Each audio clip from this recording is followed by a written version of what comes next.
వారం కాకుండా అంత ముందు వారం ఏ పాఠం నేర్చుకున్నాం మనం? బైబిల్ పాఠం బాప్తిస్మం గురించి పూర్తిగా అన్ని విషయాలు మాట్లాడేసుకున్నాం. బాప్తిస్మం అంటే ఏంటి, ఎప్పుడు తీసుకోవాలి, ఎలా తీసుకోవాలి, ఏ నామంలో తీసుకోవాలి, రెండోసారి బాప్తిస్మం తీసుకోవచ్చా, బాప్తిస్మం అని చిన్నపిల్లల బాప్తిస్మం ఇవ్వాలా, తర్వాత రెండవసారి బాప్తిస్మం తీసుకోవచ్చా, బాప్తిస్మం అనేది ఆచారమా ఆజ్ఞనా, బాప్తిస్మం అనేది పరలోకానికి మార్గం అంటారా? ఎన్ని విషయాలు పూర్తిగా మనం మాట్లాడుకున్నాం. ఇంతవరకు బాప్తిస్మం అనేది ఎలా ఉంది, ఒక రోజులో ఉందా, కంటిన్యూస్గా ఉందా అనేది చివరిలో నేర్చుకుందాం. అవునా కదా? పూర్తిగా బాప్తిస్మం గురించి ఎంతవరకు ఉండాలనేది కూడా పూర్తిగా నేర్చుకున్నాం. అయితే ఈ వారం ఏం నేర్చుకుందాం అంటే సువార్త. సువార్త అంటే ఏంటి, దాని ప్రాముఖ్యత ఏంటి,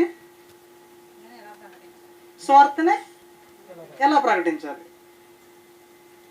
ఇదంతా సువార్త సంబంధించింది 3 విషయాలండి. అసలు సువార్త అంటే ఏమిటి, అసలు దాని అవసరత ఏంటి, ప్రాముఖ్యత ఏంటి. ప్రాముఖ్యత తెలుసుకున్న తర్వాత దాన్ని ఏ విధంగా మనం ప్రకటించాలి. ఈరోజు ఒక విషయం సరిపోద్దండి. సువార్త అనగానేమి ఒకటే నేర్చుకున్నాం, దీనికే చాలా టైం పడుద్ది. సువార్త అంటే ఏంటి, మనం ఎందుకు నేర్చుకోవాలి ఇప్పుడు సువార్త అనగానేమి అని అన్నాం. మన క్రైస్తవ సమాజంలో ఈరోజు సువార్త అని ఎవరినైనా ఏంటి అని మనం అడిగినప్పుడు ఈ సువార్త అనగానేమి అనే పదానికి ఒక్కొక్కరు ఒక్కొక్క విధమైనటువంటి ఆన్సర్ అనేది చెప్తున్నారు. ఇప్పుడు భూమి దేని చుట్టూ తిరుగుతుంది అని మనం ఎవరైనా అడిగితే ఏమంటారు, సూర్యుని చుట్టూ అని చెప్తారు. ప్రపంచంలో ఉన్న ప్రజలందరినీ అడిగినా ఒకే విషయం చెప్తారు, సూర్యుని చుట్టే అని. అవునా కదా? ఎందుకంటే అది ఒక సత్యం, అది ఎప్పటికీ మారదు. అంటే సువార్త అనేది రోజు రోజుకి మారిపోతుంది అంటారా? సువార్త ఎప్పుడు ఒకేలాగా ఉన్నప్పుడు సువార్తకి అనగానేమి అనడానికి ఒకే ఆన్సర్ వస్తుందా? రావట్లా. అంటే ఇది నిత్య సత్యం కాదంటారా? ఇదొక నిత్య సత్యమే కదా. కానీ ఎందుకు తెలుసుకోలేదంటే అసలు సువార్త అంటే ఏంటో వీళ్ళకి అర్థం కావట్లా. ఇప్పుడు ఒక విషయం చెప్తానండి, సువార్త అంటే ఏమిటి అని మనం బయటికి వెళ్ళకుండా క్రైస్తవ సమాజంలో మాత్రమే మనం అడిగినప్పుడు సాధారణంగా మనకు వచ్చే ఆన్సర్స్ ఏంటంటే 2 రకాల ఆన్సర్స్ వస్తాయండి. ఫస్ట్, ఈ సువార్త అనగానేమి అని మన క్రైస్తవ సమాజంలో అడిగితే 2 గ్రూపులు వస్తున్నాయి. First group, second group. అవునా కదా? ఇప్పుడు ఒక ఉదాహరణ చెప్తానండి. ఐస్ క్రీమ్ చల్లగా ఉంటుందా, వేడిగా ఉంటుందా? కొంచెం చల్లగా ఉంటుంది, కొంచెం సందర్భాల్లో వేడిగా ఉంటుంది అంటామా? వర్షాకాలంలోనైనా చల్లగానే ఉంటుంది, ఇప్పుడు ఎండాకాలంలో కూడా చల్లగానే ఉంటుంది. అవునా కదా? మరి సువార్త మారిపోతూ ఉంటే అది సువార్త అవుతుందా? అంటే వాతావరణాన్ని బట్టి కానీ కాలాన్ని బట్టి కానీ సువార్త మారిపోద్ది అంటారా? అంటే ఇది సీజనలా మారిపోవడానికి? ఇప్పుడు శీతాకాలం ఏమో ఎలా ఉంటుంది, చల్లగా ఉంటుంది. వేసవికాలంలో అంటే ఈ చల్లదనాన్ని బట్టి వేడిదనాన్ని బట్టి సువార్త కూడా మారదు. అవునా కదా? సో ఫస్ట్ గ్రూప్ వాళ్ళు ఏం చెప్తున్నారు, సెకండ్ గ్రూప్ వాళ్ళు ఫస్ట్ వీళ్ళిద్దరు తీసుకున్న తర్వాత బైబిల్ నుంచి మనం నిర్ణయం తీసుకుందాం. క్రైస్తవ సమాజంలో సువార్త అనగానేమి అని మనం ప్రశ్న వేస్తే 2 రకాల సమాధానాలు ముఖ్యంగా వస్తున్నాయి. వాళ్ళని మనం ఏం చేసామంటే రెండు గ్రూపులుగా డివైడ్ చేసాం. First group, second group.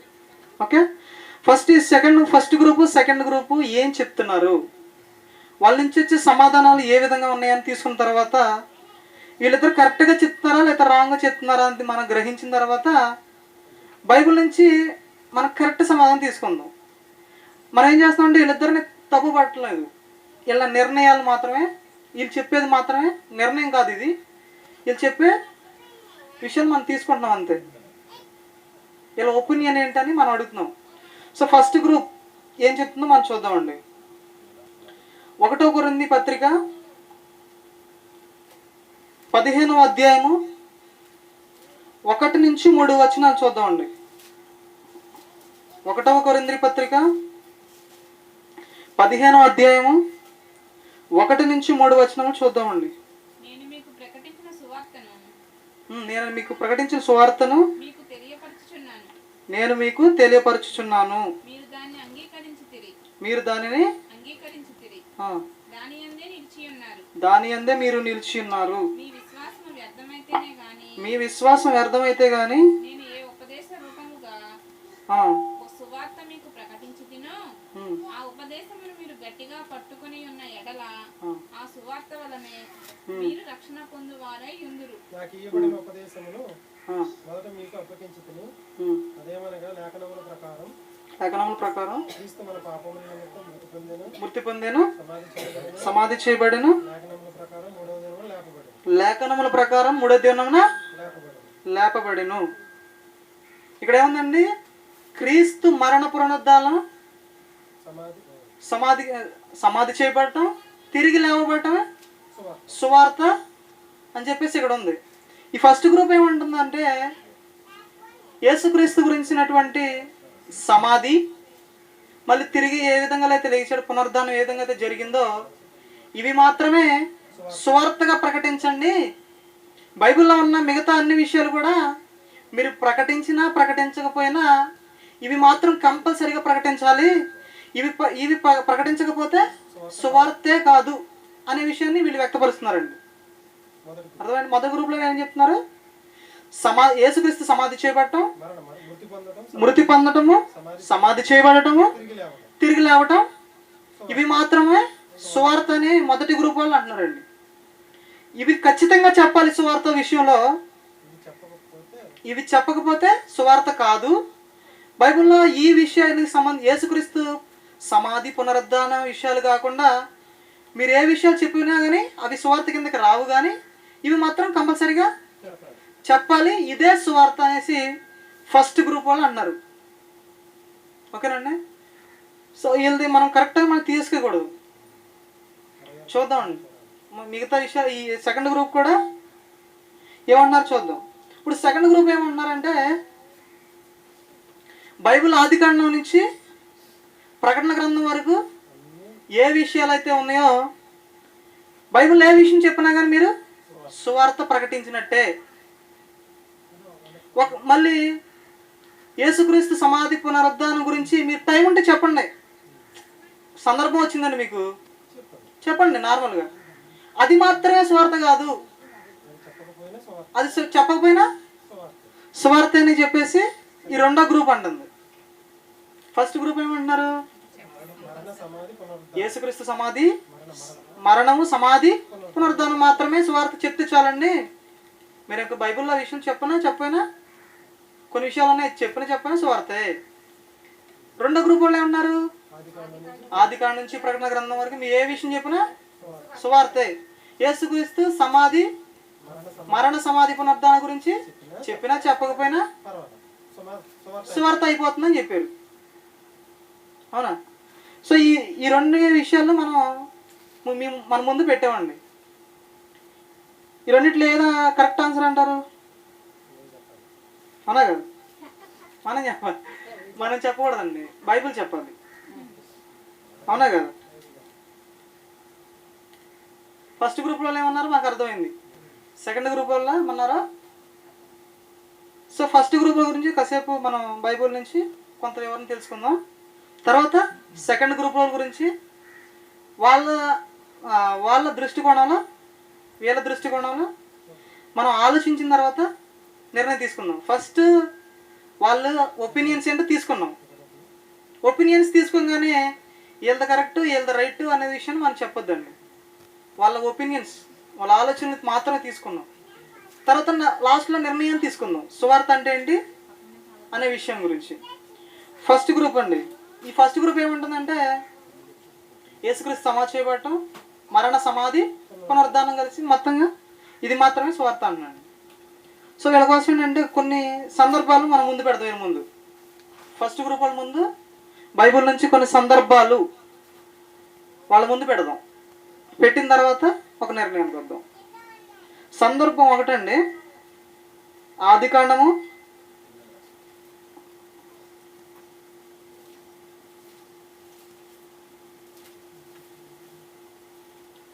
'అయితే ఈ ఫస్ట్ గ్రూప్ వాళ్ళు చెప్పే విషయాలు సెకండ్ గ్రూప్ చెప్పే వాళ్ళ విషయాలు ఒకే విధంగా ఉన్నాయా, వ్యతిరేకంగా ఉన్నాయి లేదా భిన్నంగా ఉన్నాయి? అవునా కదా? ఒకే విధంగా లేవు. ఎక్కడ కూడా కలవలేదు. అందువల్ల మనం కలిసే విధంగా ఏది మంచో బైబిల్ నుంచి ఏది కరెక్టో నేర్చుకుందాం. ఆదికాండం 12:2-3 వచనాలు. ఆదికాండము నిన్ను గొప్ప జనముగా చేసి నిన్ను ఆశీర్వదించి నీ నామము గొప్ప చేయుదును, నీవు ఆశీర్వాదముగా నుండువు. నిన్ను ఆశీర్వదించే వారిని ఆశీర్వదించదని, నిన్ను దూషించే వారిని శపించదను. భూమి యొక్క సమస్త వంశము నీ యందు ఆశీర్వాదము అబ్రహాముతో అనగా. ఎవరనగా? దేవుడు అబ్రహాంతో ఏమన్నారు? నిన్ను ఆశీర్వదించి గొప్ప జనంగా చేస్తానని చెప్పింది ఎవరు? దేవుడు చెప్పాడు. అబ్రహాం గారి విషయంలో దేవుడు మాట్లాడుతున్నారు. నిన్ను ఆశీర్వదించి నిన్ను గొప్ప జనంగా చెప్పారు. ఓకే, ఇప్పుడు నిన్ను ఆశీర్వదించి నేను గొప్ప జనంగా చేస్తానన్న ఆ గొప్ప జనంలో అందరూ అన్ని జనులు కూడా ఉన్నారా? ఓన్లీ ఇశ్రాయేలీలు క్రైస్తవులు మాత్రమే ఉన్నారా? గొప్ప జనంగా అందరూ వస్తారు, అన్యులు కూడా దాంట్లోకి వస్తారు. గలతీ పత్రికలో అదే విషయాన్ని ప్రస్తావిస్తున్నారండి. గలతీ పత్రిక 3:8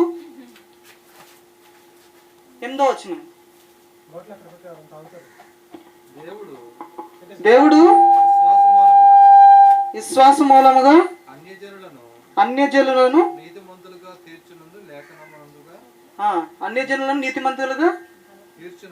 తీర్చునని లేఖనం ముందుగా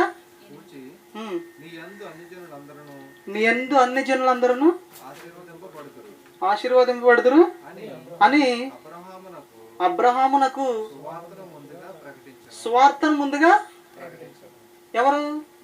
దేవుడు సువార్త ముందుగానే ఎవరికి ప్రకటించారు? అబ్రహాం గారికి. ఏమని సువార్త ప్రకటించారు? నిన్ను ఆశీర్వదించి గొప్ప జనంగా చేస్తా అన్నాడు. ఇక్కడికి వచ్చేవాడికి ఏమర్థమైంది? అన్ని జనులు కూడా ఉన్నారు దాంట్లోనే అర్థమైంది. అవునా కదా?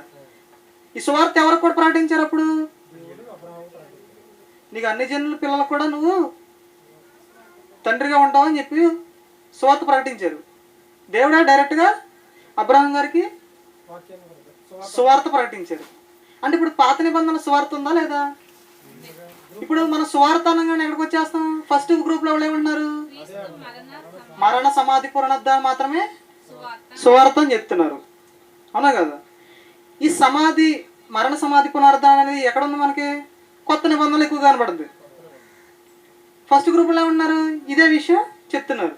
ఈ విషయాలు చెప్తే చాలు, సువార్త ప్రకటించినట్టే. ఇంకే విషయాలు చెప్పినా చెప్పకపోయినా అవి సువార్త కిందకు రావు, కానీ మీరు టైం ఉంటే చెప్పండి అని చెప్పారు. అవునా కదా? కానీ ఇక్కడికి వచ్చేసరికి అబ్రహాం గారితో చెప్పిన విషయాలు ఏదైతే ఉన్నాయో సువార్తగా అని చెప్తే గలతీ పత్రికలో చెప్తున్నారు. అవునా కదా? సువార్తగా ప్రకటించబడి అని చెప్పబడింది. అబ్రహాం గారికి ఏదైతే ప్రకటించబడిందో అది కూడా సువార్త అనేసి ఈ కొత్త నిబంధనకు వచ్చిన తర్వాత మనకు విషయం అర్థమైంది. ఇది ఎవరికి భిన్నంగా ఉంది? గ్రూప్ 1 సభ్యులకి భిన్నంగా ఉంది. ఈ విషయాన్ని వాళ్ళ ముందు పెడుతున్నాం అనమాట. మరి పాత నిబంధన గ్రంథంలో కూడా అబ్రహాం గారికి సువార్త ప్రకటించబడింది కదా, అన్ని జనులు కూడా నువ్వు తండ్రి అవుతావని చెప్పింది కదా, అది కూడా సువార్తగా ప్రకటించారు కదా అని చెప్పేసి ముందుగా సువార్త ప్రకటించారు. అవునా కదా? ఇంకో సందర్భం చూద్దాం. ఇంకో సందర్భం చూసే ముందు మోషే గారు ఇశ్రాయేలీని నడిపించాడు 40 సంవత్సరాలు. అవునా కదా? ఈ నడిపించే క్రమంలో ఆయన కూడా ఏం చేశాడంటే వాళ్ళకి కొన్ని రకాల ఆజ్ఞలు, కొన్ని విషయాలు జారీ చేస్తూ ఉండేవాడు. అవునా కదా? అది చూద్దామండి. ద్వితీయోపదేశకాండం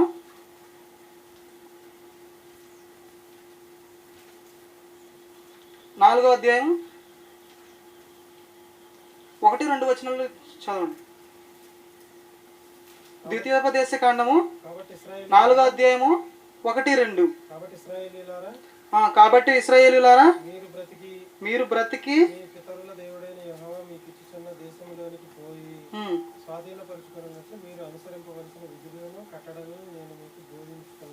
కొన్ని విధులు కొన్ని కట్టడలు బోధిస్తున్నానండి. వినుడి. మీ దేవుడైన యెహోవా ఇచ్చిన ఆజ్ఞలు మీకు ఆజ్ఞాపించుచున్నాను. వాటిని గైకొనుట యందు నేను మీకు ఆజ్ఞాపించిన మాటలో దేన్ని కలపకూడదు, దానిలో నుంచి దేన్ని తీసివేయకూడదు. తర్వాత భయం 2 కూడా అయిపోయిందా? 2 కూడా. తర్వాత 8, 9 కూడా చూడండి ఒకసారి. మరియు నేడు నేను మీకు ఆజ్ఞాపించిన ఈ ధర్మశాస్త్రం అంతటిలో ఉన్న కట్టడలను నీతి విధులను గల గొప్ప జనమేది. అయితే నీవు జాగ్రత్త పడవు. 9 కూడా 9 కూడా చదవండి. నీ కన్నులారా చూసిన వాటిని మరొక విన్నట్లు అవి నీ జీవితకాలం అంటే నీ హృదయంలో తొలగిపోతున్నట్లును నీ మనసును బహు జాగ్రత్తగా కాపాడుకును. నీ కుమారులకు వాటిని నేర్పండి. ఇప్పుడు ఇక్కడ ఏం చెప్తున్నారు ఆయన మోషే గారు? ఈ విషయాలు నేర్పించమన్నారు. ఎవరికి? కుమారులు కుమారులు కూడా. ఫస్ట్ ఏం చెప్పాడు? కట్టడలు విధులు కూడా నేర్పించమన్నారు. ఫస్ట్ చెప్పాడు ఆయన మోషే గారు ఇశ్రాయేలీయులకి. తర్వాత ఈ విషయాలు ఎవరు చెప్పమన్నారు? పిల్లలకి జనరేషన్కి చెప్పమన్నాడు.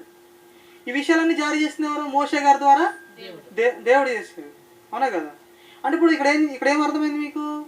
మోషే గారు కూడా సువార్త ప్రకటించారు. ఇంకా అక్కడ వరకు వెళ్ళలేదండి మనం. ఈ కట్టడం విధులు విని వల్ల మీకు క్షేమము, ఇలాంటి ఇవన్నీ విషయాలు కూడా మీ పిల్లలకి ఈ కట్టడ విధులన్నీ కూడా నేర్పించమని చెప్పారు. అవునా కదా? తర్వాత అదే ద్వితీయోపదేశ కాండము 28వ అధ్యాయము 1-2 చూద్దాం. నీ దేవుడైన యెహోవా మాట శ్రద్ధగా విని నీ దేవుడైన మాట శ్రద్ధగా విని నేడు నేను నీకు ఆజ్ఞాపించున్న ఆయన ఆజ్ఞలన్నిటినీ అనుసరించి నడుచుకుని ఎడల నీ దేవుడైన యెహోవా భూమి మీద ఉన్న సమస్త జనముల కంటే నిన్ను హెచ్చించును. నీవు నీ దేవుడైన యెహోవా మాట విని ఎడల ఈ దీవెనలన్నీ నీ మీదకు వచ్చి నీకు ప్రాప్తించును. ఇక్కడ కూడా ఏం చెప్తున్నారు? నీ దేవుడైన మాటని విని ఎడల. అవునా కదా? ఈ విషయాలన్నీ ఎవరు చెప్తున్నారు? మళ్ళీ ఇశ్రాయేల్కి చెప్తున్నారు. ఈ విషయాలు మోషే ద్వారా చెప్తున్నాడు. తర్వాత 15 వచనం కూడా చూడండి. అదే అధ్యాయం. నేను నేడు నీకు ఆజ్ఞాపించు ఆయన సమస్తమైన ఆజ్ఞలను కట్టడను నువ్వు అనుసరించి నడుచుకొనవలనని నీ దేవుడైన యెహోవా సెలవిచ్చిన మాట వినని ఎడల ఈ శాపములని నీకు సంభవించును. ఫస్ట్ ఏం చెప్పాడు? ఆజ్ఞలు కట్టడాలని వినని ఎడల ఆశీర్వాదం వస్తుందని చెప్పారు. తర్వాత ఇప్పుడు వినని ఎడల శాపాలు వస్తున్నాయని ఇవన్నీ ఎవరు చెప్తున్నారు? ఇశ్రాయేలుకి మోషే గారు తెలియజేస్తున్నారండి ఈ విషయాలన్నీ. ఇప్పుడు ఇదంతా రెండో సందర్భం అండి ఇది. మోషే గారు ఇశ్రాయేలుకి ఏవే విషయాలు చెప్పారు, ఎటువంటి విధులు కట్టడలు లేకపోతే ఆజ్ఞలు ఏ విధంగా జారీ చేశారు,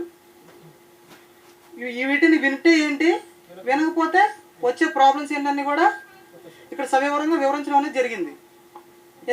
ఇదంతా కూడా ఎక్కడ చూస్తున్నాం మనం? ద్వితీయోపదేశ ఖండంలో పాత నిబంధన కాలంలో చూస్తున్నామండి ఇదంతా కూడా.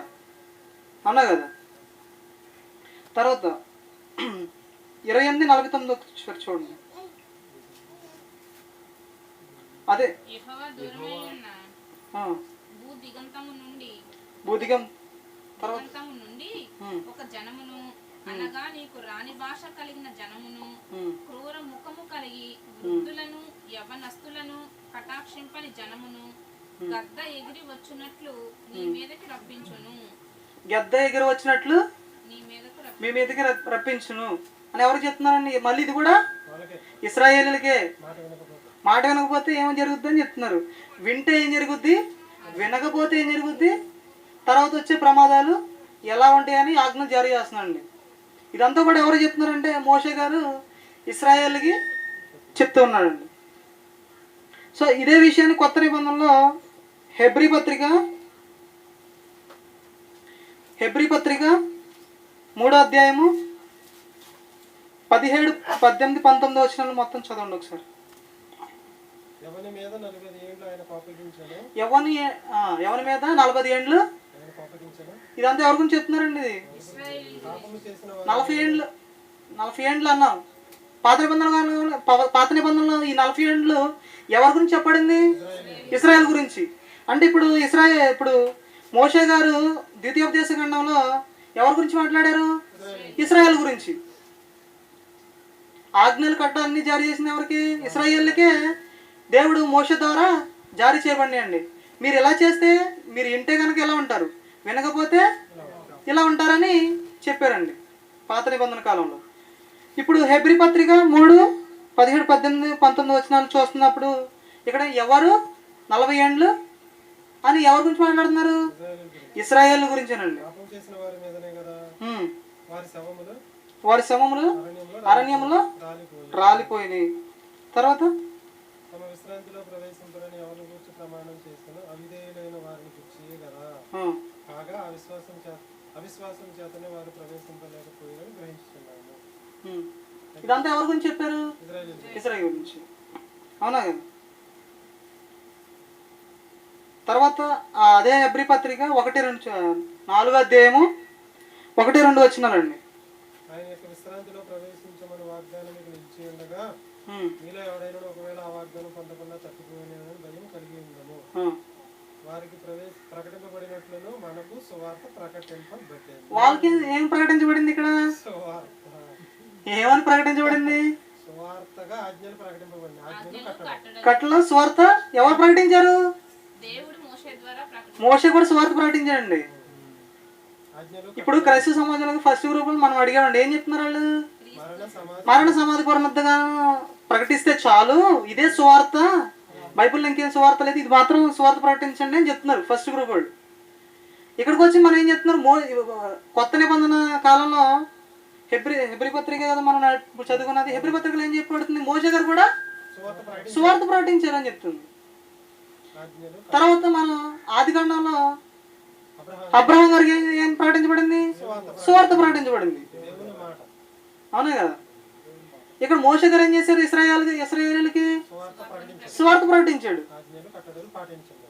అవునా కదా? అంటే పాత నిబంధనలో సువార్త ఉందంటారా? ఉందని మన ఇక్కడ రుజువు అవుతుంది.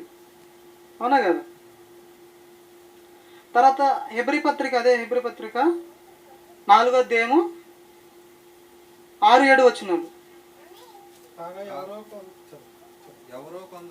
ఎవరో కొందరు విశ్రాంతిలో ప్రవేశించుదురన్న మాట నిత్యము గనుకను ముందు సువార్త వినిన వారు అవిధేయత చేత ప్రవేశింప. ఈ అవిధేయులైన వారు ఎవరు? ముందుగా సువార్త ప్రకటించబడినా కూడా అవిధేయులైన వారు ఎవరు? ఈ విషయాన్ని ఎవరి గురించి మాట్లాడుతున్నా? ఇశ్రాయేలు గురించి. అంటే వాళ్ళకి సువార్త ప్రకటించబడిందా లేదా? ఇశ్రాయేలుకి సువార్త ప్రకటించబడింది. అంటే మోషే ద్వారా పాత నిబంధన కాలంలో కూడా సువార్త అనేది మనకి ప్రకటించబడింది అనేది అర్థమవుతుంది. ఇవన్నీ ఎందుకు మనం అబ్జర్వ్ చేస్తున్నాం, ఇది ఎందుకు గ్రహిస్తున్నాం? ఫస్ట్ గ్రూప్ వాళ్ళ గురించి. తర్వాత ఇంకో సందర్భం చూద్దామండి. దావీదు సందర్భం ఒకసారి చూద్దాం. దావీదు గారు ఏమన్నా పాత నిబంధన కాలం ఏమైనా స్వార్థ ప్రకటించారేమో, ఆయన ఏమైనా చూద్దాం. ఓకేనా? కీర్తనలు 40 అధ్యాయం అండి. కీర్తనలు 40 అధ్యాయము 9-10. నా పెదవులు మూసుకొనక మహాసమాజంలో నీతి సువార్తను నేను ప్రకటించి ఉన్నానని నేను అంటిని. అది నీకు తెలిసాను. తర్వాత నీ నీతిని నా హృదయంలో ఉంచుకొని నేను ఊరకుండలేదు. నీ సత్యమును నీ రక్షణను నేను వెల్లడి చేసి ఉన్నాను. నీ కృపను నీ సత్యమును మహాసమాజమునకు తెలుపక నేను వాటికి మరుగు చేయలేదు. ఈయన కూడా ఏం చేశారు? నీతి సువార్త ప్రకటించారు. కృపను గురించి, సత్యం గురించి, సువార్త రక్షణ గురించి కూడా సువార్త ప్రకటించారు. ఎవరు? దావీదు గారు కూడా పాత నిబంధన కాలంలో ఏం చేశారు? సువార్తను ప్రకటించారండి. అవునా కదా? తర్వాత కీర్తన 96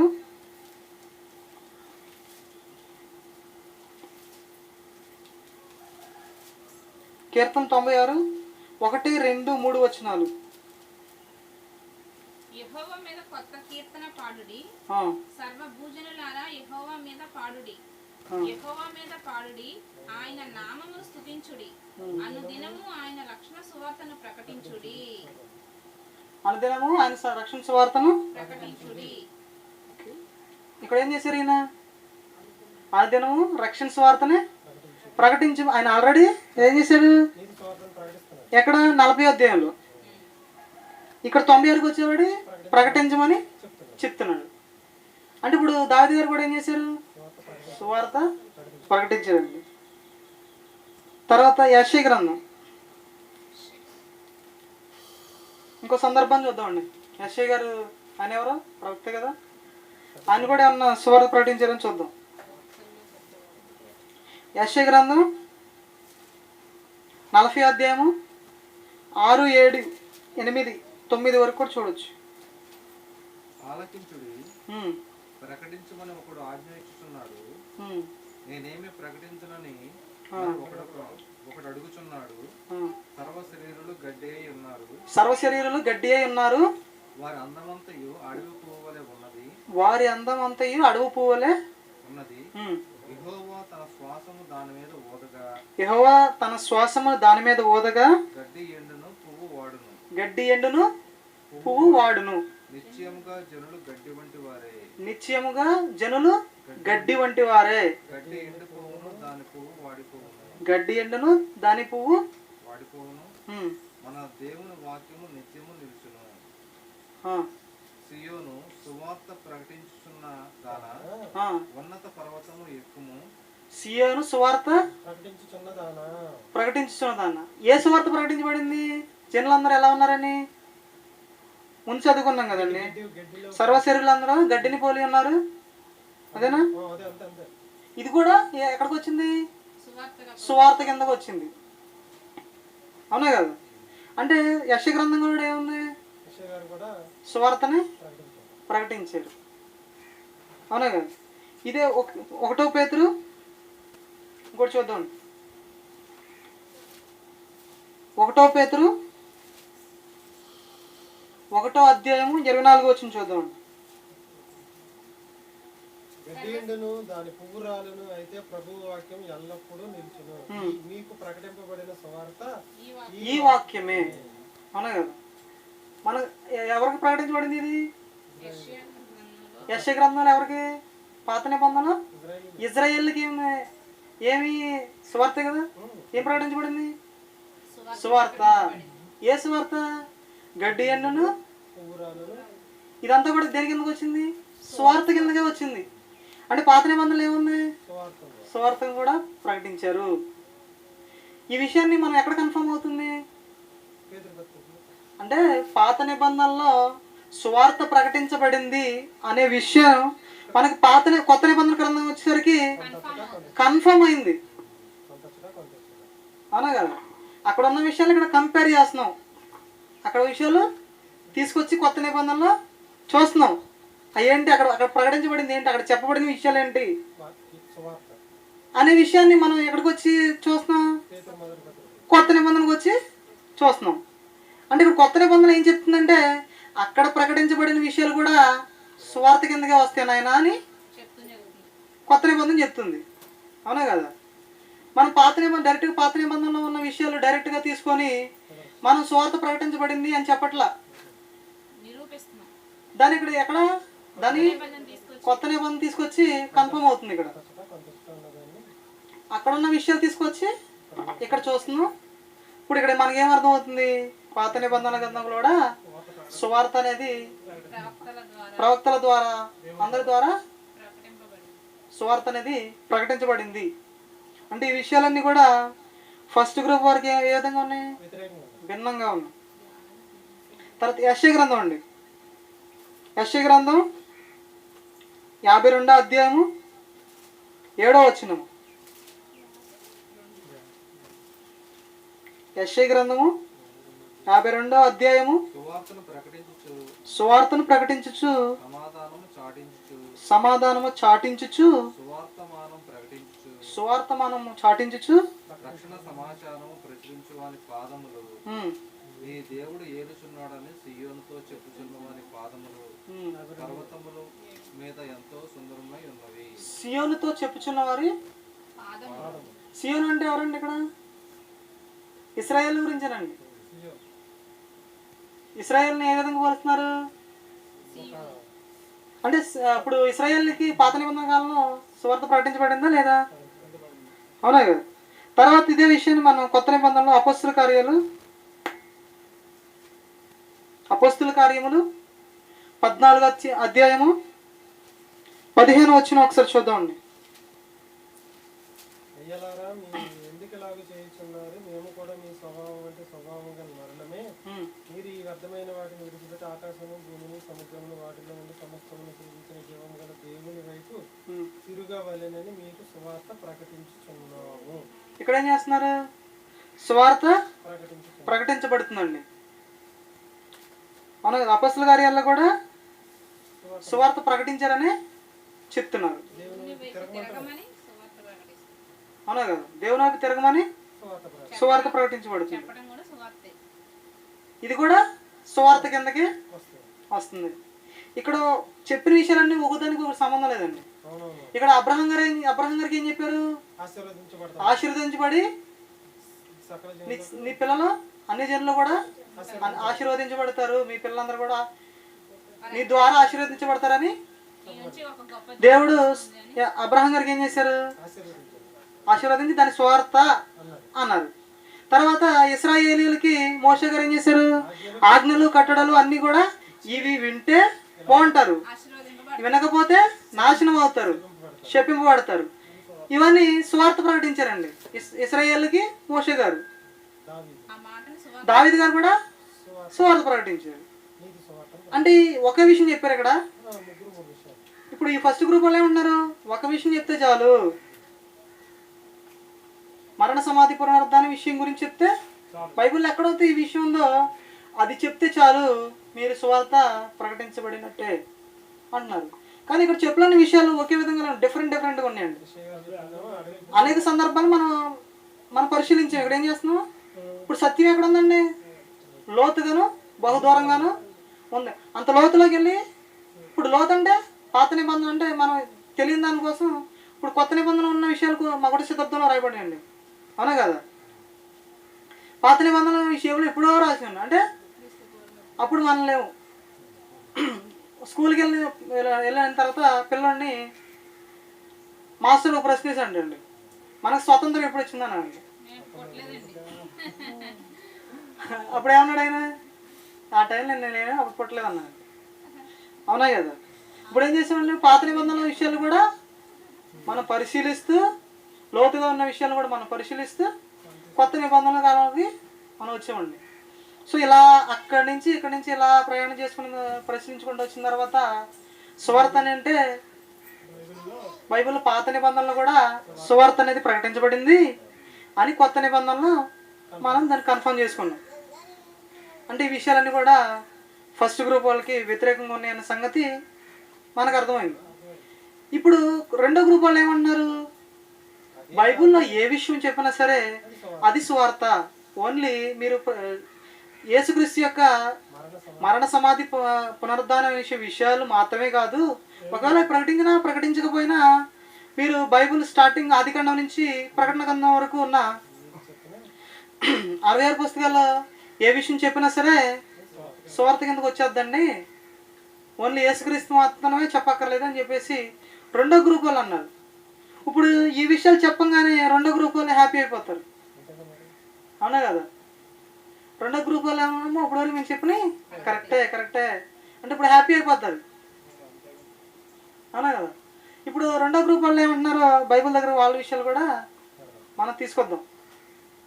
అవునా? ఇప్పుడు రెండో గ్రూప్ వాళ్ళు ఏమంటున్నారు? బైబిల్లో 66 పుస్తకాల్లో ఏ విషయం చెప్పినా కానీ సువార్తేనండి అన్నాడు.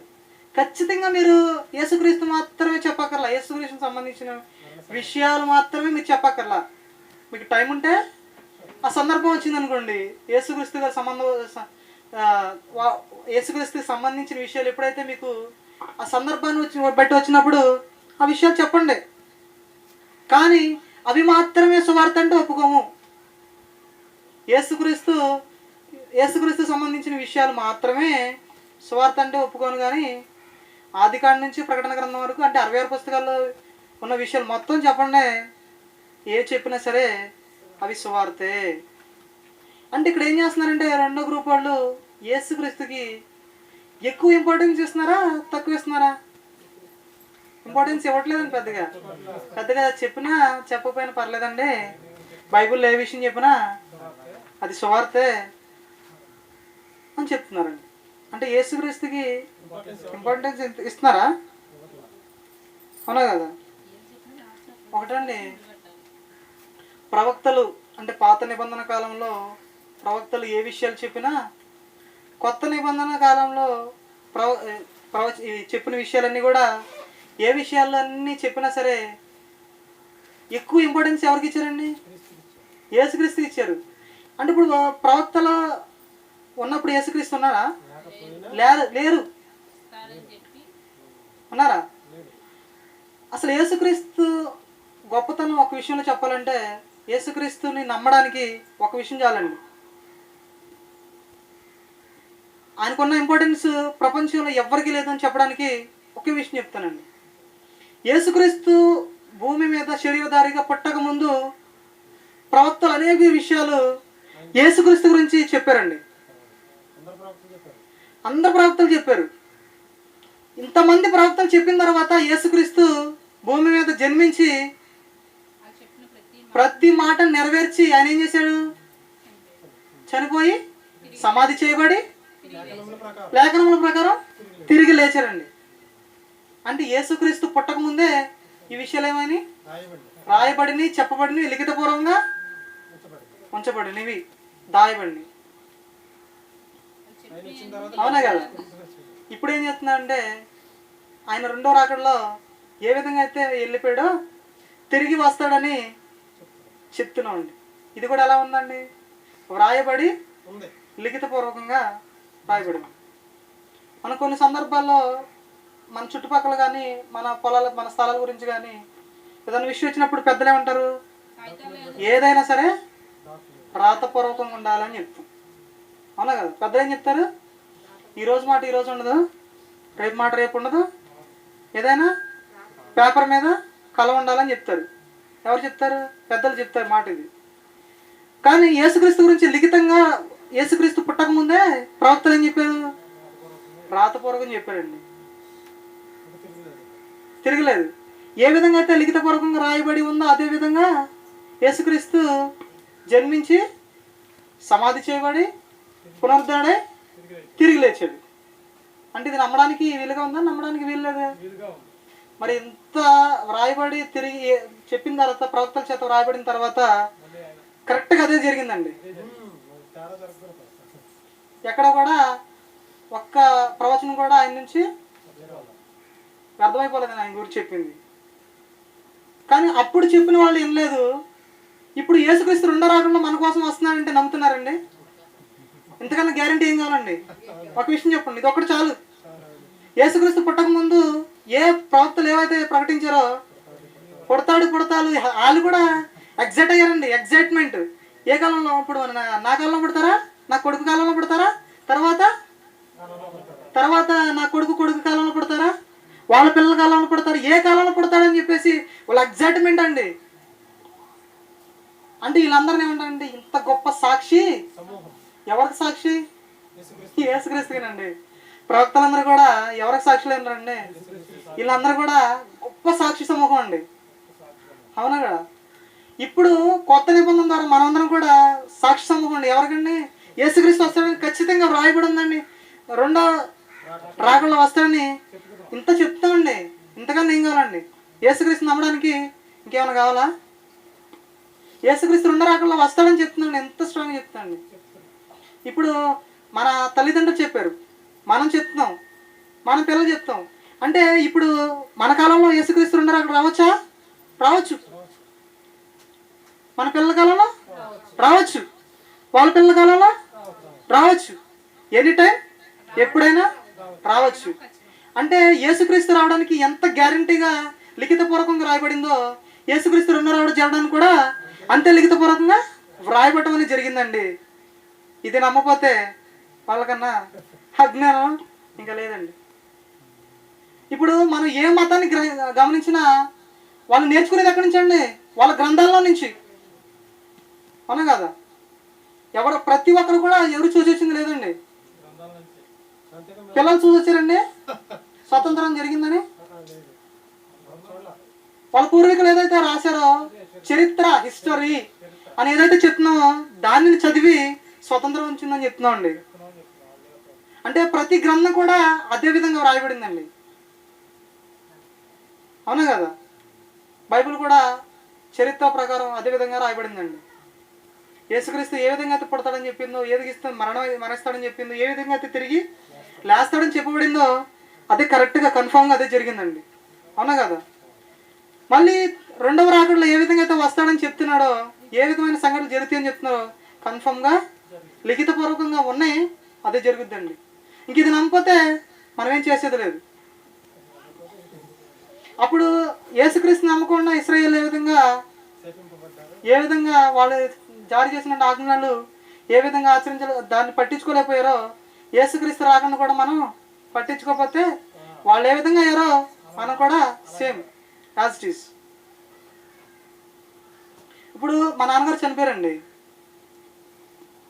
మా పొలానికి డాక్యుమెంట్స్ ఉన్నాయి ఆయన పేరు మీద రాసినట్టు. ఇప్పుడు అది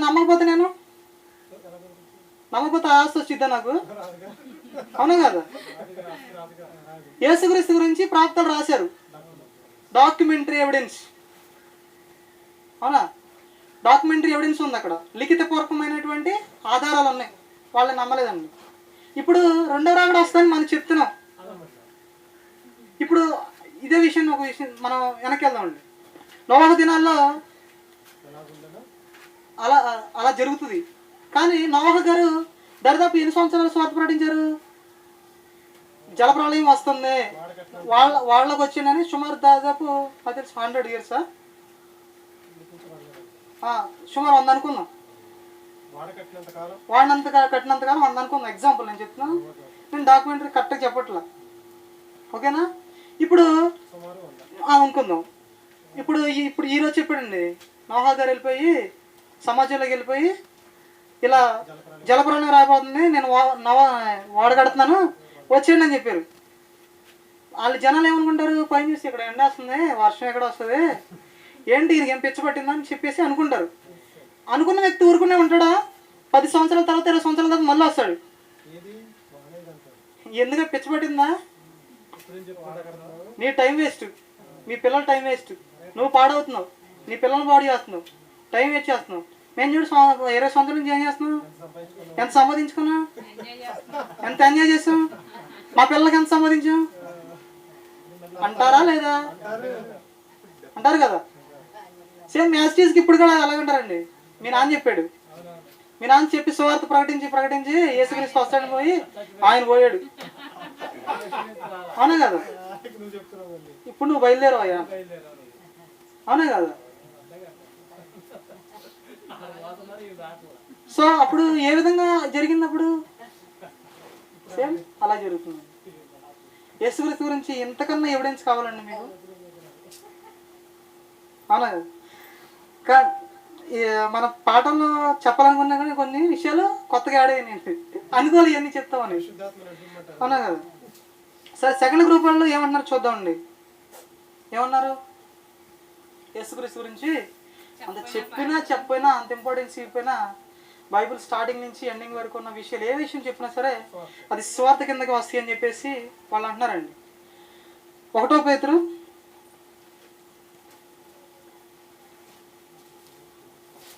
1 అధ్యాయము 10-11 వచనములు. 1 పేతురు ఆ కృపను గూర్చి ప్రవచించిన ప్రవక్తలు ఈ రక్షణ గురించి పరిశీలించుచు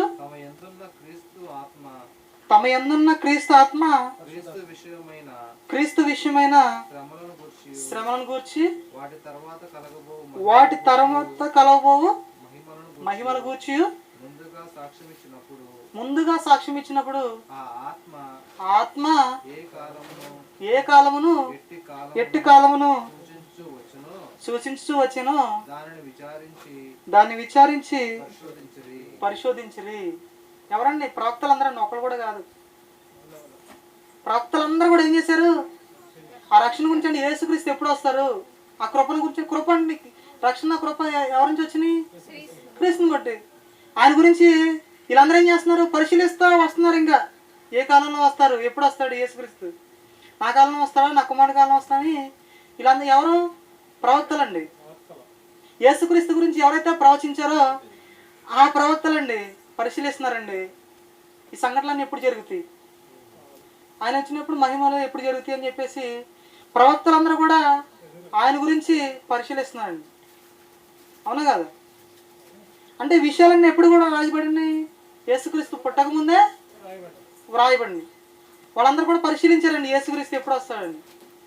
ఎగ్జైట్మెంట్ అండి వాళ్ళు. అవునా కదా? తర్వాత ఇంకోటి చూద్దామండి. లోక సువార్త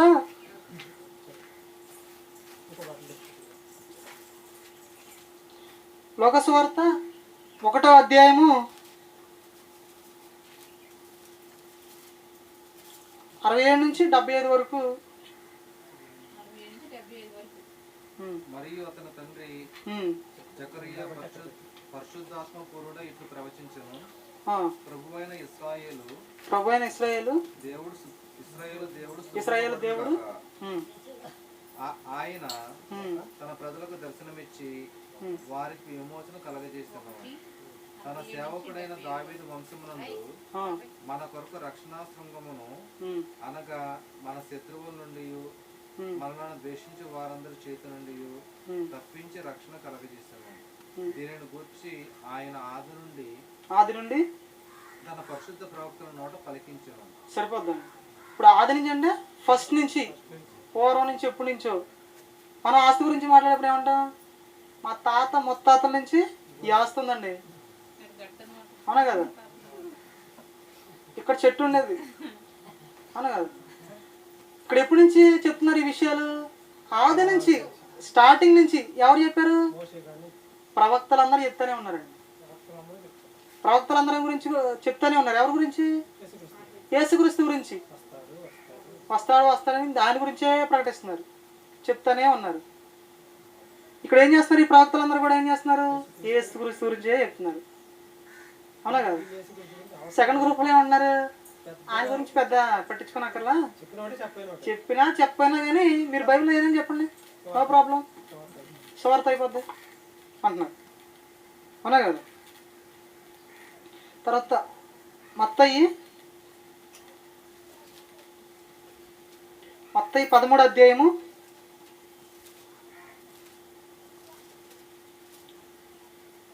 16-17 వచ్చినది. అయితే మీ కన్నులు చూచుచున్నవి కనుక అవి ధన్యములైనవి. మీ చెవులు వినుచున్నవి కనుక అవి ధన్యములైనవి.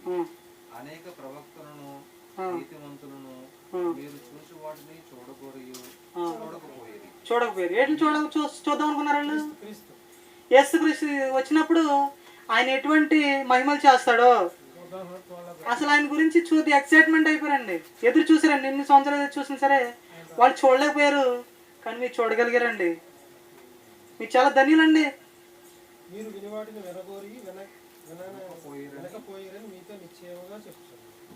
అవునా?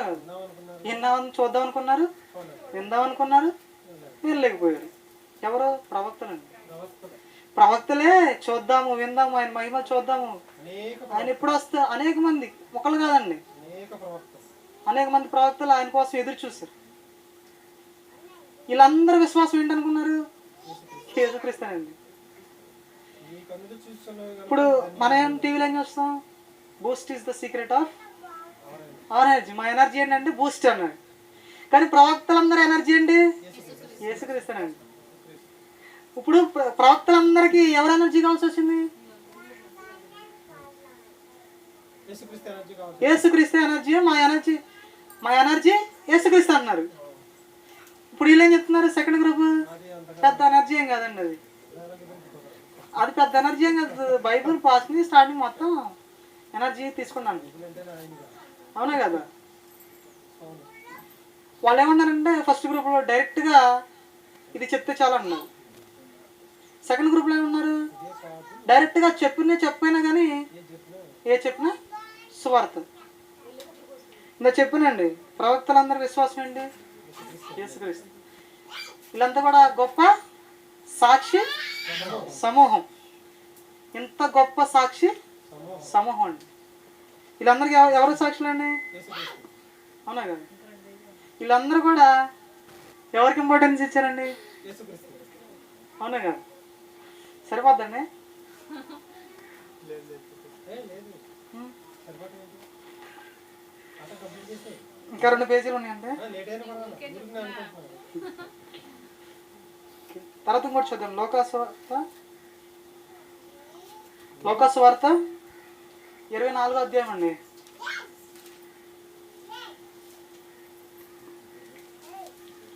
27 నుంచి 24, 44 వరకు చూద్దాం. 27 నుండి 44. మోషేయు సమస్త ప్రవక్తలు మొదలుకొని లేఖనములన్నిటిలో తనను గూర్చిన ప్రవచనముల భావము వారికి తెలిపాను. సరిపోతుందండి. అవునా కదా? మోషేను సమస్త ప్రవక్తలు మొదలుకొని లేఖనములన్నిటిలో తన గురించి, ఎవరి గురించి? యేసుక్రీస్తు గురించి వచ్చిన భావాలన్నీ కూడా తెలిపారు. అవునా కదా? యేసుక్రీస్తు గురించి ఎన్ని వచనాలు, ఎన్ని లేఖనాలు అయితే ఉన్నాయో, వాటిలో ఉన్న విషయాలు ఏదైతే ఉన్నాయో, వాటి యొక్క భావాలన్నీ కూడా ఎవరు? మోషే ఒకడేనా? సమస్త ప్రవక్తలు. మోషేయు సమస్త ప్రవక్తలందరూ కూడా అనేక ఆయన గురించి ఏదైతే విషయాలు రాయబడి ఉన్నాయో ఆ విషయాల యొక్క భావాలన్నీ కూడా తెలిపారండి. అవునా కదా? తర్వాత ఇంకోటి చూద్దాం. అపోస్తలుల కార్యాలు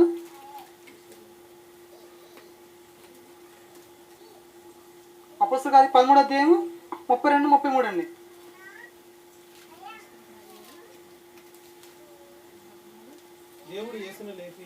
దేవుడు యేసును లేపి చేసిన వాగ్దానములు మన పిల్లలకు నెరవేర్చున్నాడని మేము సువార్త ప్రకటిస్తున్నాం. యేసును లేపి పితరులకు ఏదైతే వాగ్దానం చేశాడో ఆ వాగ్దానాన్ని మన పిల్లల ఎడల నెరవేర్చి ఉన్నాడని సువార్త ప్రకటించారు. అవునా కదా? వాళ్ళకి ప్రకటించబడింది ఏమని? యేసుక్రీస్తు వస్తాడని. కానీ ఆ విషయాన్ని మన పిల్లలకి వాగ్దాన రూపంలో నెరవేర్చాడు. అవునా కదా? అంటే ఇక్కడ ఈ వచనం ఏం చెప్తుందంటే, పాత నిబంధన కాలంలో కూడా వాళ్ళకి వాగ్దానం చేశాడు యేసుక్రీస్తుని ఇస్తానని, కానీ మన పిల్లలకి ఆ వాగ్దానాన్ని నెరవేర్చారని ఈ సువార్త ప్రకటిస్తున్నాడు. అర్థమైందండి? తర్వాత గలతీ పత్రిక 3వ అధ్యాయం 16వ వచనం అండి. గలతీ పత్రిక 3వ అధ్యాయం 16వ వచనం. అబ్రహాముకు అతని సంతానముకును వాగ్దానం చేయబడెను. ఆయన అనేకులను గూర్చి అన్నట్టు సంతానమునకు అని చెప్పక ఒకని గూర్చి అన్నట్టే నీ సంతానమును ఒకని గూర్చి అండి. ఆ ఒకని ఎవరు? ఆ సంతానము క్రీస్తే. ఒకని గురించి ఎవరా ఒకడు? ఎవరి సంతానం పుట్టాడు యేసుక్రీస్తుడు? అబ్రహాం సంతానంలో పుట్టాడు. ఆ ఒకని గురించి చెప్పబడిందండి. ఎవరు చెప్పబడింది? ఫస్ట్ చెప్పబడిందండి అబ్రహాం గారికి. ఆ ఒకడైన యేసుక్రీస్తు గురించే సువార్త ప్రకటించారండి, ఆయన పుడతాడని చెప్పేసి. అవునా? రోమపత్రిక చూద్దాం. 1వ అధ్యాయం 1 నుంచి 7 వచనాలు. 2 కలిసి ఉంటాయండి. దేవుడు తన కుమారుడు అనుకోని చదవండి. దేవుడు తన కుమారుడును మన ప్రభువైన యేసుక్రీస్తు విషయమైన ఆ సువార్తను పరిశుద్ధ లేఖనమునందు తన ప్రవక్తల ద్వారా ముందు వాగ్దానం చేశాను. పరిశుద్ధ లేఖనమునందు తన ప్రవక్తల ద్వారా ముందుగా వాగ్దానం చేశాడు.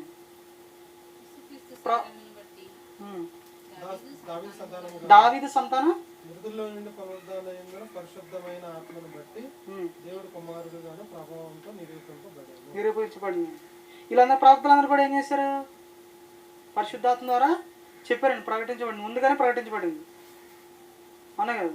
దావీదు వంశంలో పుడతాడని చెప్పేసి. తర్వాత అపోస్తలుల కార్యాలు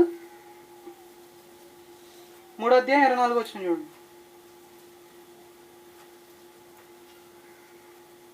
మరియు సమూయేలు మొదలుకొని అందరు ప్రవక్తలు ప్రవచించారు. ఈ దినమును గురించి ప్రకటించారు.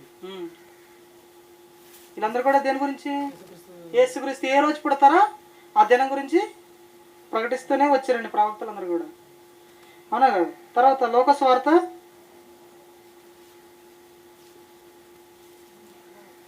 11వ అధ్యాయం 51వ వచనం.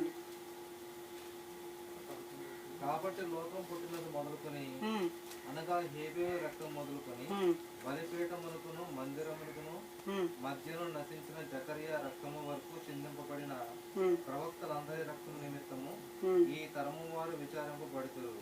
నిశ్చయంగా ఈ తరం వారు ఆ రక్తము నిమిత్తము విచారింపబడుతారని మీతో చెప్పుచున్నాను. ప్రవక్తలందరి రక్తం. తర్వాత ఇంకొచ్చేద్దాం. అపోస్తల కార్యాలు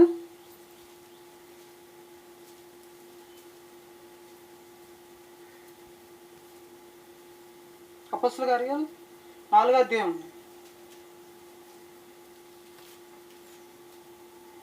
11-12 వచనం. ఇల్లు కట్టువారైన మీరు తృణీకరించిన రాయి ఆయనే, ఆ రాయి మూలకు తలరాయి ఆయను. ఎవరి గురించి చెప్పబడింది ఇక్కడ? యేసుక్రీస్తు గురించే చెప్పబడింది. అవునా కదా? తర్వాత అదే అపోస్తల కార్యాలు చూద్దాం 10:43.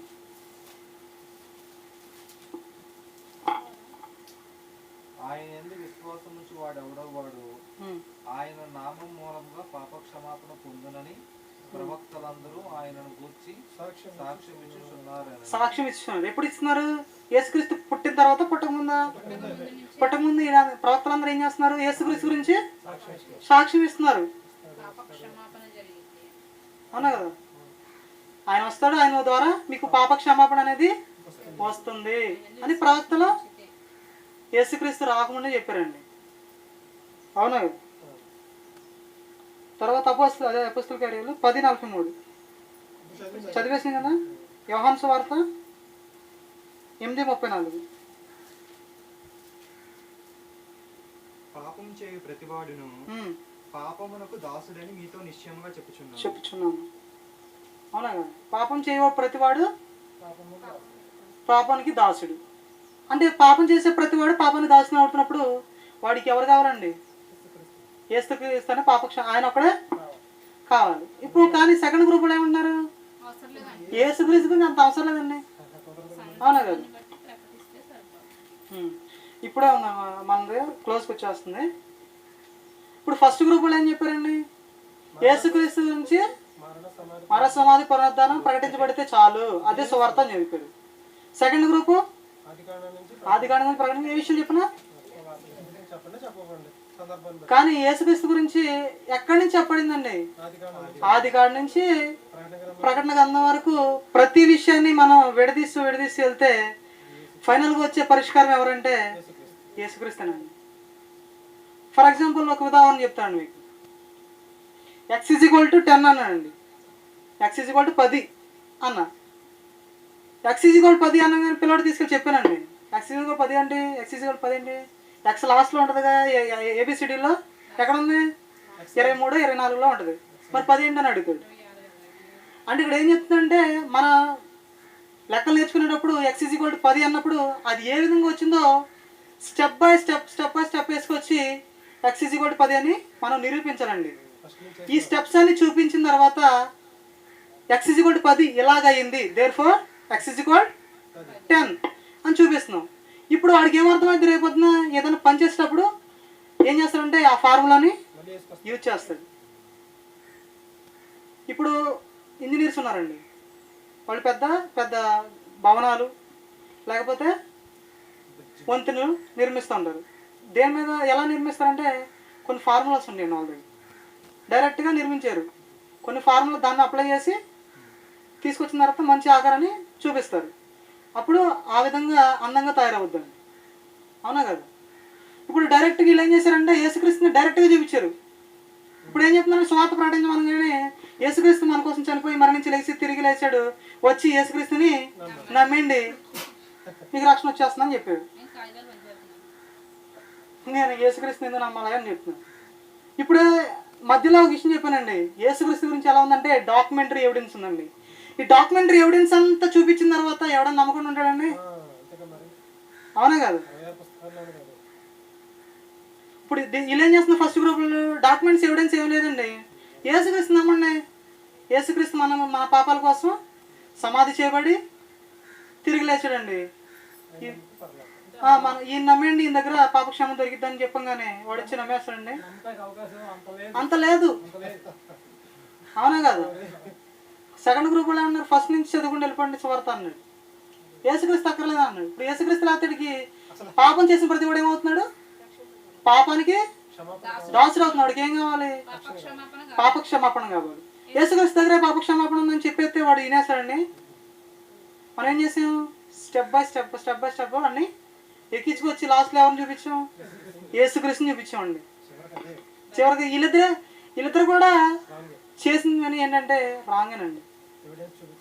ఇప్పుడు మనం ఏం చేయాలంటే ఫస్ట్ నుంచి వాళ్ళని స్టెప్ బై స్టెప్ ఎక్కించుకొచ్చి ఇదిగో రక్షణ అని చూపించాలి. యేసుక్రీస్తు ఈయనేనండి. ప్రవక్తలందరూ చెప్పింది ఈయన గురించే. కొత్త నిబంధన ఏదైతే ఎవరి గురించి చెప్పిందో ఎవరికి మనం ఏం చెప్పండి అక్కడ పాత నిబంధన విషయాలన్నీ కూడా కొత్త నిబంధనకు వచ్చేసరికి కన్ఫర్మ్ చేశారు. అక్కడ చెప్పిన అన్ని విషయాలు కన్ఫర్మ్ ఈయనేనండి యేసుక్రీస్తు. అంటే ఒక వ్యక్తిని ఎలా తీసుకొచ్చాం మనల్ని? పాత నిబంధన కాడ నుంచి ఒక వ్యక్తిని స్టెప్ బై స్టెప్ తీసుకొచ్చి యేసుక్రీస్తు చూపించాడు. ఇప్పుడు ఇలా చూపించగానే ఇప్పుడు ఫర్ ఎగ్జాంపుల్ ఇంకో విషయం చెప్తాను నేను. మా నాన్నగారు ఉండేటప్పుడు తాటకిల్లో ఉండేవాడు. మా నాన్నగారు చాలా కష్టపడి ఏం చేశారు? ఒక డాబా కట్టాడు. డాబా కట్టి దాని చక్కగా పెయింట్లు వేసి ఏసీ పెట్టి నన్ను కూర్చోబెట్టాడు. ఇప్పుడు నేనేం చేస్తున్నానంటే చక్క ఈ చల్లకుండా లోపలికి వెళ్ళి కూర్చోని చెప్పి నాన్న చెప్తాడు. ఇక్కడ చెప్పిన తర్వాత నాకు అర్థం కాదు. చల్లకుండా కూర్చొని వస్తున్నాను, అంత పెద్ద వ్యాల్యూ తెలియదు నాకు. చిన్నప్పటి నుంచి తండ్రి ఏ విధంగా అయితే కష్టపడి ఎంత కష్టపడి పనిచేసి ఈరోజు ఈ స్థాయికి వచ్చాడు చూపిస్తే ఆ కష్టం నాకు అర్థమైనప్పుడు దాని వాల్యూ ఏంటో నాకు అర్థమైంది. అట్లా చెప్పకుండా డైరెక్ట్గా తీసుకెళ్ళిపోయి నేను ఏసీలో కూర్చోబెట్టాడండి. విలువ తెలియదు. దాన్ని పాడు చేసి ఏం చేస్తాను? మళ్ళీ నేను అదే స్థితికి వెళ్ళిపోతాను. అవునా కదా? యేసుక్రీస్తు గురించి చిన్న ఫస్ట్ నుంచి ఆది నుంచి మనం నేర్చుకున్నాం. ఆయన ఎప్పటి నుంచి ఎంతమంది ఎదురు చూశారు. ఆయనే ఫైనల్గా మనకి రక్షణ ఇచ్చేదని కొత్త నిబంధన ద్వారా ఇక్కడికి వచ్చేసరికి అప్పటి నుంచి కూడా సువార్త ఎవరి గురించి ప్రకటించబడిందంటే యేసుక్రీస్తు గురించి. అవునా కదా? అంటే ఇద్దరు కరెక్ట్గా ఉన్నారా? కరెక్ట్గా లేరండి. ఇప్పుడు మనది ఇప్పుడు థర్డ్ గ్రూప్ అండి. అర్థమైందండి? వాళ్ళిద్దరిని దాటేసి ఒక స్టెప్ ముందుకు వెళ్ళామండి. అవునా? ఇంకా అవ్వలేదండి, టైం అయిపోయిందని. ఇంతవరకు మనం స్టెప్ బై స్టెప్ ఎక్కుతూ ఫైనల్గా ఎవరి దగ్గరికి రావాలంటే యేసుక్రీస్తు అండి. యేసుక్రీస్తు ఆయన గురించి ఏ విధంగా ప్రవచించబడింది, తర్వాత ఆయన ఆ ప్రవచనాలు ఏ విధంగా నెరవేర్చబడిన తర్వాత ఇప్పుడు సెకండ్ కమింగ్ ఎలా వస్తుంది, ఆయన గొప్పతనం చెప్పుతూ ఆయన రక్షణలోకి ఒక వ్యక్తిని తీసుకురావడం, ఇదండి స్వార్థ. అవునా కదా? స్వార్థ అంటే ఏంటంటే ఇప్పుడు యేసుక్రీస్తు గురించేనండి ఇంపార్టెన్స్. అవునా కదా? ప్రతి విషయంలో పాత నిబంధన కాలం నుంచి కొత్త నిబంధన కాలం వరకు కూడా ముఖ్యంగా చెప్పబడింది ఎవరి నుంచి అంటే ఈ మెయిన్ ఎవరు? మన హీరో యేసుక్రీస్తు అండి. ఇక్కడ ఏం చేస్తామంటే ఒకేసారి డైరెక్ట్గా జ్యూస్ ఇచ్చేలా డైరెక్ట్గా అటుగాని పండించడం కానించి అది మొక్క ఎదిగిన కానించి దానికి ఎంత కష్టపడ్డాము అదంతా తీసి తొక్కవలసి జ్యూస్ చేసి ఇచ్చే వరకు కూడా మనకు కావాల్సింది జ్యూసేనాయన అని చెప్పాను. మనకి వెంటనే శక్తి రావాలంటే ఎవరంటే ఈ అరటిపండు నుంచి వచ్చిన ఈ జ్యూస్ అని చూపించాం. అందుకని డైరెక్ట్గా యేసుక్రీస్తుని చూపించలేదండి. యేసుక్రీస్తు మరణించారు, చనిపోయిన తర్వాత చనిపోయి సమాధి పునరుద్ధరణ ఇది మాత్రం చెప్పని డైరెక్ట్గా ఆయన చేసేస్తున్నాడు అండి. X=10 అని చూపించేస్తున్నారు ఫస్ట్. అలా కదా? సెకండ్ గ్రూప్లో ఏం చేస్తున్నారు? ఏదని చదువుకో, ఆది కాడ నుంచి పెద్ద ఫస్ట్ నుంచి అక్కర్లేదు, జ్యూస్కి పెద్ద ఇంపార్టెంట్ లేదు, పండించి కాడ నుంచి అట్టుపండు వరకు చాలా అంటున్నాడు, జ్యూస్కి పెద్ద ఇంపార్టెన్స్ లేదన్న. అవునా కదా? ఇప్పుడు మనం ఏ గ్రూప్ అండి? ఫస్ట్ గ్రూపా సెకండ్ గ్రూప్? ఫస్ట్ ఏమనుకున్నాం? సెకండ్ గ్రూప్ చెప్పేటప్పుడు ఏమనుకున్నాం? సెకండ్ గ్రూప్లో కరెక్ట్ ఏమో అనుకున్నాం. అవునా కదా? సెకండ్ గ్రూప్లో చెప్పినప్పుడు ఫస్ట్ గ్రూప్లో కొంతవరకు కరెక్ట్ ఏమో అనుకున్నాం. కానీ వీళ్ళిద్దరిలో కొన్ని కొన్ని విషయాలు ఏంటంటే కొన్ని విషయాలు ఫస్ట్ గ్రూప్లో రిజల్ట్ కరెక్ట్ రిజల్ట్ చెప్పారు, అంటే ఫైనల్ రిజల్ట్ ఏదైతే ఉందో అది కరెక్టేనండి అని చెప్పింది. డాక్యుమెంటరీ ఎవిడెన్స్ ఇవ్వలేదు పోయారు వాళ్ళు, అవునా కదా. సెకండరీ గ్రూప్లో డాక్యుమెంటరీ ఎవిడెన్స్ ఇస్తానన్నాడు, కానీ నీ పొలం ఎక్కడ ఉందో నేను చెప్పలేను అన్నాడు, అవునా కదా. నీ గమ్యస్థానం ఎక్కడుందో నాకు తెలియదు, ఇది మాత్రం ఇలా ఉందని చెప్పేసి అని చెప్తున్నారు. వీళ్ళిద్దరిని కాకుండా మనం వాళ్ళు ఇచ్చే రిజల్ట్ వీళ్ళు ఇచ్చే స్టెప్స్ రెండు తీసుకెళ్ళి యేసుక్రీస్తుని చూపిస్తున్నాం మనం. ఇది సువార్త చెప్పే విధానం, ఇది సువార్త యేసుక్రీస్తు గురించి మనం పూర్తిగా వివరించవలసిన విషయం అండి. సో చిన్న ప్రార్థన చేసుకొని పాఠాన్ని ముగించుకుందాం అండి. తండ్రి, ఎంతవరకు అనేక విషయాలు మాతో మాట్లాడినందుకు మీ స్తోత్రాలు డాడీ. అలాగే చెప్పిన విషయాలు ఏదైనా తప్పులు లోటుపాట్లు ఉంటే క్షమించి ఆయన మమ్మల్ని ఇంకా ముందుకు తీసుకెళ్ళి చెప్పిన విషయాలు మా హృదయంలో ఫలింపచేసి తండ్రి సువార్త అనేది ఏ విధంగా చేయాలో మాకందరికీ చూపించి మీ మార్గంలో ఈ విధంగా వెళ్ళే భాగ్యాన్ని దయచేసి తండ్రి ఇంకా మీ విషయాలు అనేక విషయాలు మేము నేర్చుకొని మీ సత్యంలో ఇంకా నడుచుకోవడానికి తండ్రి ఎటువంటి మాటల్లో తప్పులు లేకోకుండా తండ్రి మీ గురించి మంచి సువార్త ప్రకటించే విధంగా మా అందరికీ సహాయం దయచేసి తండ్రి వచ్చే ఆదివారం కూడా మీకు అనేక విషయాలు నేర్చుకొని తండ్రి మీ చేతుల్లో నడవడానికి సహాయం దయచేయమని ఈ ప్రార్థన యేసునామములో అడుగుతున్నాను తండ్రి, ఆమేన్.